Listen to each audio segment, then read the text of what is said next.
नमस्ते दोस्तों, तो आप लोग कैसे हैं।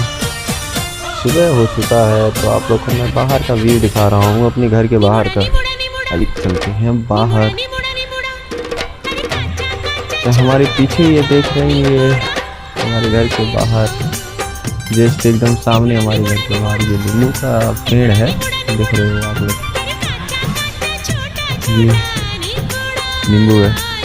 आप लोग बताइए कौन सा नींबू है, छोटा वाला है या बड़ा वाला है। आप लोग कमेंट करके बताइएगा ये कौन सा वाला है नींबू। और यहाँ पेड़ हम अपने दरवाजे पर लगाएंगे नींबू का पेड़, ये सही है या गलत है आप लोग बताइएगा। और सामने हमारे देख सकते हो यहीं पे जैसे हमारे पास हमारी माता जी लगाई हैं, ये साग है। आप लोग बताना ये कौन सी साग है।